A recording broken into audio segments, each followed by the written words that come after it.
Hey everyone, I hope you're having a great day.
Hi guys, so Sasha is having a very high sensory seeking input kind of day, and I thought I'd show you a little bit about some things we do to help her sensory and some tactile things that I have used and seem to work.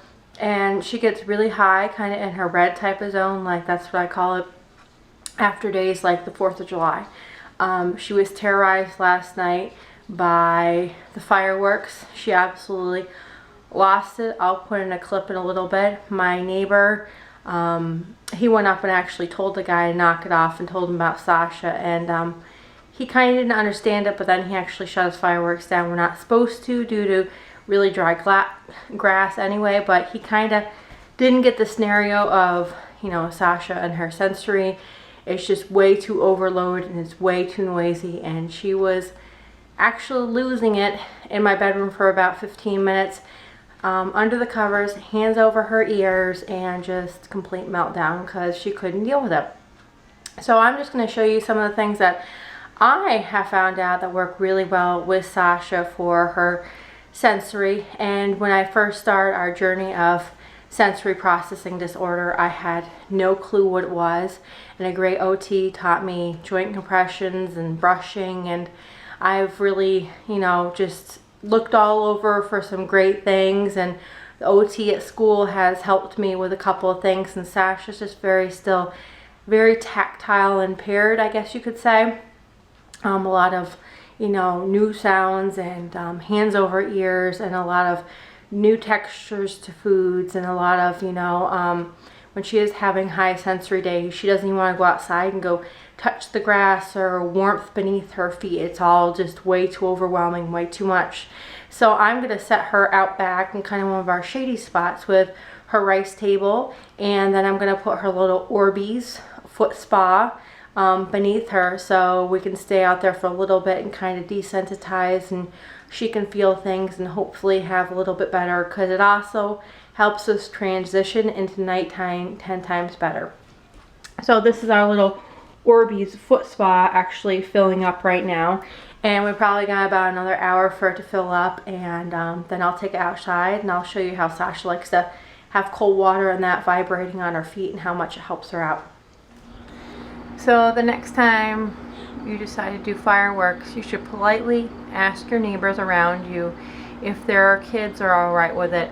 It's one thing for pets to be hiding under the bed and have anxiety due to it, but when certain children have certain anxieties or certain triggers themselves, you know, it's a very hard thing sensory-wise and auditory-wise to be near fireworks. And I spoke about this in our last video. It really upsets me when people do fireworks. It's 4th of July, nobody thinks about it. I just had to go yell across the way, up the hill, at a guy who thought it was funny to be doing not little ones, absolutely gigantic ones. He goes, "Oh, it's just 4th of July, no big deal, you need to calm down." I said, "My daughter is at home hysterically crying and shaking." And I said, she's almost in panic attack full mode. So be respectful of others on 4th of July and just ask your neighbors if it's okay, because this is what's been going on for like the last 20 minutes. She's been losing it due to fireworks. This is how we are enjoying a sensory seeking type day. We brought the rice table outside and filled it up, and then we have our Orbeez foot spa, and it's actually vibrating and all the beads are in there, so her feet are getting sensory as well. And this is just a really good idea. Yeah. It's hot out. Sasha can't be out in the sun, but she likes to be outside, so we're just chilling doing some sensory, right? Right. Get rice all over your hands? I get them up. Don't move. Yeah. How do the beads feel on your feet? Good. Yeah. And I have bought tons of sensory type items, many. And I think out of all the purchases I have made, including this sensory table, I've bought many chew toys, I've bought string things, I've bought brushes. I would say my two top purchases would be this rice table. We actually found it on Amazon on sale with the lid for under $100. I think I had a really good deal because usually they're kind of pricey. It's on wheels, so if you want to take out the bin and bring it other places, it's very easy to transport. It's not heavy if you even wanted to put it in the back of your car and bring it somewhere. And the Orbeez foot spa, I think, was like under $30 with the Orbeez things at Walmart. And those have been the two best purchases so far on, in my opinion. Otherwise, you know, some of the things have lasted, like the brushing and some of the chew toys and some of the sensory clingy toys we've gotten. They work, but to a certain point. And as you can see, we've been out here now 20 minutes. And she has no such interest in coming home. She still has her foot spa on, and she's just hanging out with her table, loving life. So we're still enjoying our rice table, but we built almost a little sensory type outdoor room here. And this is another great sensory thing we got at Walmart for $20. It was a little bubble machine, and it's lasted through 2 years now. And you just put a little bubbles in it, and automatically just keeps blowing them for as long as you want to leave it on. And she loves to sit here like that. Turn off so I can catch them. You gonna get them?